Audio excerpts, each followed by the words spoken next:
নমস্কার বন্ধুরা, আমি সোমা। হ্যাপি ফ্যামিলির পক্ষ থেকে আপনাদের সকলকে স্বাগত। আজ আমি আপনাদের সঙ্গে শেয়ার করব লাউয়ের একটা নিরামিষ রেসিপি। এটা যে কোনো নিরামিষ দিনে খুব সহজে বানিয়ে নেওয়া যাবে। তো চলুন বন্ধুরা, হাফ কাপ মুগ ডাল ও কয়েকটা বড়ি দিয়ে আমরা আজকে তৈরি করে ফেলি লাউ ঘন্ট। এটা ভাত অথবা রুটি দুটোর সঙ্গেই খাওয়া যাবে। তো বন্ধুরা, একটা লাইক দিয়ে রেসিপিটা সম্পূর্ণ দেখার অনুরোধ রইল। এখানে রয়েছে আমাদের গাছের একটা কচি লাউ, ছোটো হাফ বাটি মুগ ডাল আর কয়েকটা বড়ি। তো চলুন বন্ধুরা, লাউটাকে এখন আমি কেটে ফেলি। এই যে বন্ধুরা, লাউটাকে ধুয়ে কাটা হয়ে গেছে। আমি এখানে লাউটাকে খুব ঝিরিঝিরি করেও কাটিনি, আবার খুব মোটা মোটা করেও কাটিনি। মিডিয়ামভাবে আমি লাউটাকে কেটে নিয়েছি। একটা মাঝারি আলুকে ডুমো ডুমো করে কেটে নিয়েছি। এখন আমি ওভেনে কড়াই বসিয়ে দিয়েছি। কড়াই গরম হলেই দিয়ে দিলাম পরিমাণ মতো সর্ষের তেল। আর তেল গরম হলেই দিয়ে দিলাম দুটো তেজপাতা, একটা শুকনো লঙ্কা চেরা ও কিছুটা সাদা জিরে। এবার এগুলোকে একটু নেড়েচেড়ে নিলাম। এখন দিয়ে দিলাম ডুমো করে কেটে রাখা আলু। আলুগুলো দিয়ে আবার একটু নেড়ে নিয়ে দিয়ে দিলাম পরিমাণ মতো লবণ।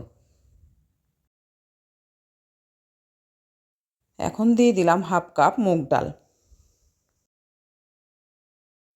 ডালগুলোকে আমি কিন্তু বন্ধুরা ধুইনি, পরিষ্কার কাপড় দিয়ে এটাকে আমি ভালো করে মুছে নিয়েছি। এখন আমি ডালটা দিয়ে বেশ কিছু সময় ধরে এটাকে ভেজে নেব। ততক্ষণই ভাজবো যতক্ষণ না ডাল থেকে সুন্দর গন্ধ বেরোচ্ছে। ডাল থেকে সুন্দর গন্ধ বেরোলে আর ডালের কালারটা যখন একটু চেঞ্জ হয়ে যাবে, তখন আমি দিয়ে দিলাম কেটে রাখা লাউটাকে।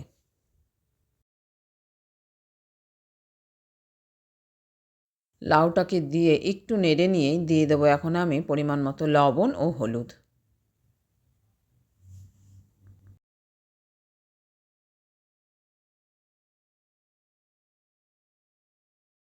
এই যে বন্ধুরা, আমার লবণ ও হলুদ দেওয়া হয়ে গেছে। এখন এটাকে আমি ভালো করে মিশিয়ে নেব।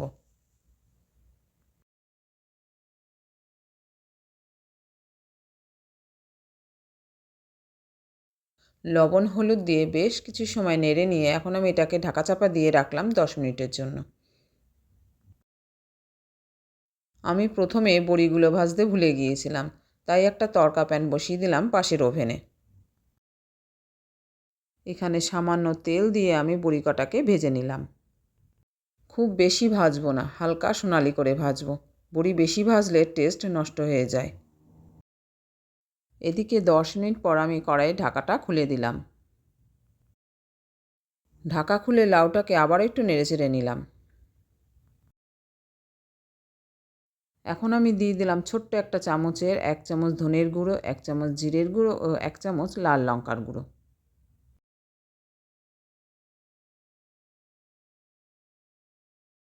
গুঁড়ো মশলাগুলো দিয়ে লাউটাকে এখন আমি কিছু সময় ধরে কষিয়ে নিলাম। বন্ধুরা, এই লাউ ঘন্টটা কিন্তু খেতে দারুণ। আপনারা যে কোনো নিরামিষ দিনে অন্তত একবার এটাকে বানিয়ে খাবেন।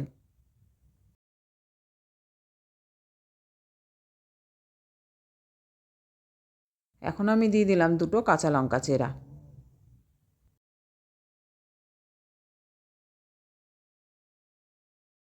এবার দিলাম 1 টুকরো গ্রেট করা আদা। আবার একটু নেড়েচেড়ে নিয়ে এবার দিয়ে দিলাম পরিমাণ মতো জল। আমি এখানে উষ্ণ গরম জল ব্যবহার করেছি। আপনারা ঠান্ডা জলও ব্যবহার করতে পারেন। তো জলটা এখানে বুঝে শুনে দেওয়া লাগবে। এখানে আমি হাফ কাপ মতো মুগ ডাল নিয়েছিলাম, তাই এখানে আমি 3 কাপ মতো জল দিয়েছি। কেননা ডালটা তো সিদ্ধ হতে হবে, এর জন্য জলের প্রয়োজন। এখন আমি কড়াইটাকে ঢাকা দিয়ে দিলাম আরও 10 মিনিটের জন্য। এদিকে আমি ভাজা বড়িগুলোকে একটা ছোট হামানদিস্তায় গুঁড়ো করে নিলাম। যে কোনো ঘন্টয় আমার আস্ত বড়ির থেকে ভাঙা বড়িগুলোই খেতে ভালো লাগে, এতে তরকারির টেস্টও বাড়ে। 10 মিনিট পর কড়াই ঢাকাটাকে খুলে নিয়ে আমি এখন গুঁড়ো করা বড়িগুলোকে দিয়ে দিলাম। এখানে কিন্তু আমি বড়িগুলোকে খুব বেশি গুঁড়ো করিনি, আধ ভাঙা করেই রেখেছি। বড়িগুলো দিয়ে এবার এটাকে বেশ ভালো করে নেড়েচেড়ে দিলাম। এখনও ডালটা সেদ্ধ হওয়া বাকি আছে, আর ঝোলটাও আরেকটু শুকাবে। এর জন্য কড়াইটাকে আমি আবারও ঢাকা দিয়ে দিলাম 5-7 মিনিটের জন্য। 5-7 মিনিট পর কড়াইয়ের ঢাকনাটা খুলে নিলাম।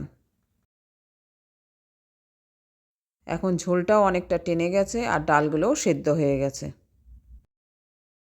এখন লবণটাকে চেকে নিয়ে কেউ সামান্য একটু চিনিও দিতে পারেন।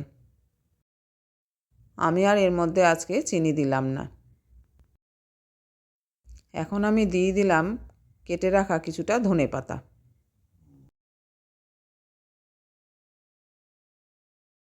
ধনেপাতাগুলো দিয়ে আবারও বেশ কিছুক্ষণ ধরে এটাকে নেড়েচেড়ে নিলাম। ব্যাস তৈরি এখন আমার নিরামিষ লাউ ঘন্ট। এখন গ্যাস ওভেনটাকে আমি অফ করে দেব আর 5 মিনিট কড়াইটাকে ঢাকা চাপা দিয়ে রাখব। তো বন্ধুরা, রেসিপিটি যদি পছন্দ হয়ে থাকে লাইক, শেয়ার ও কমেন্ট করতে ভুলবেন না। আর নতুন বন্ধু হয়ে থাকলে চ্যানেলটিকে সাবস্ক্রাইব করে অবশ্যই আমাদের পাশে থাকবেন। এতক্ষণ আমার সঙ্গে থাকার জন্য আপনাদের অসংখ্য ধন্যবাদ। দেখা হচ্ছে পরের ভিডিওতে অন্য কোনো রেসিপি নিয়ে।